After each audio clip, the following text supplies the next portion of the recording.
नमस्कार। आज हम उत्तर भारत में जो मॉनसून का कहर बरपा है, उस पर मिली जानकारियों को थोड़ा गहराई से देखेंगे। जम्मू कश्मीर, हिमाचल, हरियाणा, पंजाब, कई जगहों से खबरें आ रही हैं। तो आज हम इन्हीं घटनाओं और उनके असर को समझने की कोशिश करेंगे। शुरुआत करते हैं जम्मू कश्मीर के किश्तवाड़ से। वहाँ की स्थिति काफ़ी चिंताजनक बताई जा रही है। हाँ, किश्तवाड़ से जो शुरुआती रिपोर्ट्स है वो वाकई बहुत दुखद हैं। करीब 65 लोगों की जान जाने की पुष्टि हुई है। 65? जी, और 200 से ज़्यादा लोग अब भी लापता बताए जा रहे हैं। मतलब ये आंकड़े शायद अभी और बढ़ें।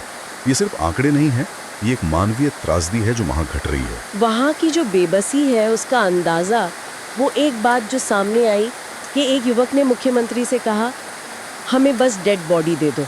ये सुनने में ही बहुत हिला देता है। बिल्कुल, ये एक वाक्य ही काफ़ी है वहाँ की निराशा और तबाही की गहराई बताने के लिए। दिखाता है कि लोग किस कदर टूट चुके हैं। उम्मीदें कैसी, मतलब जिंदगी बचाने की बात नहीं, अब बस अपनों के शव मिल जाएं, यही प्राथमिकता बन गई है। किश्तवाड़ में इतनी बड़ी जनहानि, इसके बाद हिमाचल प्रदेश से भी खबरें हैं।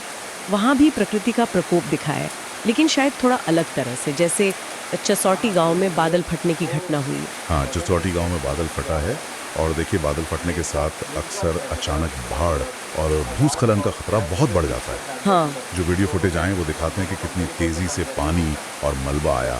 एनडीआरएफ और एसडीआरएफ की टीमें बचाव कार्य में जुटी तो हैं, लेकिन पहाड़ी इलाकों में ये काम अपने आप में एक बहुत बड़ी चुनौती होता है।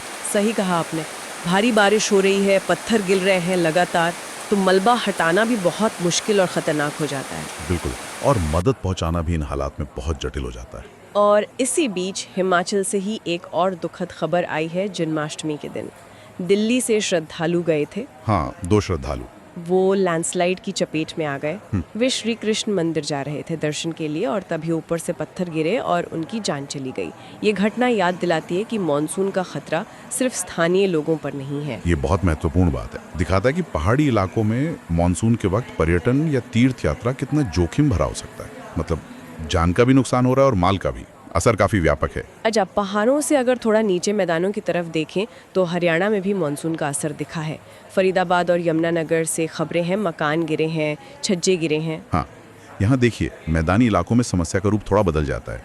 वहाँ लैंडस्लाइड या बादल फटना उतना नहीं जितना ढांचागत कमजोरी सामने आती है। मतलब पुरानी इमारतें। हाँ, पुराने या शायद कमजोर बने हुए मकान, छज्जे, वो भारी बारिश नहीं झेल पाते।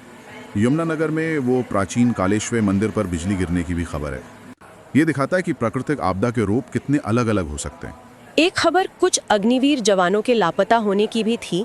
हालांकि उस पर शायद अभी पूरी जानकारी नहीं है, लेकिन ये भी मॉनसून के अप्रत्याशित खतरों की तरफ ही इशारा करता है।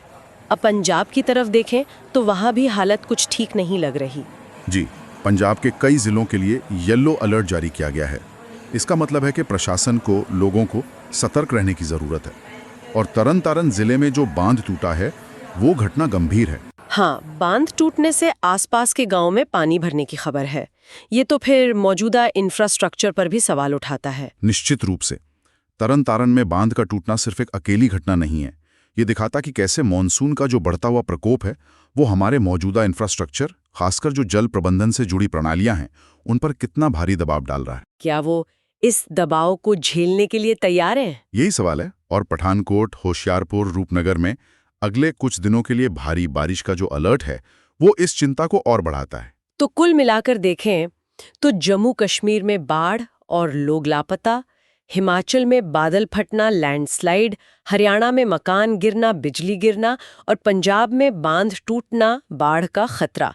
उत्तर भारत में मॉनसून की एक वाकई विनाशकारी तस्वीर दिख रही है। हाँ, और इन सब अलग अलग घटनाओं को अगर हम एक साथ रखकर देखें तो एक बड़ा सवाल मन में आता है।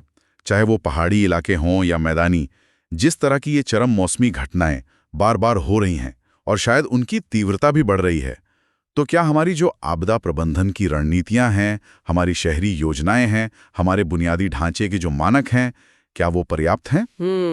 शायद अब वक्त आ गया है कि हम विकास के अपने मॉडल पर, खासकर इन संवेदनशील इलाकों में, दोबारा सोचें। भविष्य में इस तरह के नुकसान को कम करने के लिए किस तरह के बड़े दूरगामी बदलावों की जरूरत होगी, ये सोचना हम सबके लिए बहुत जरूरी है।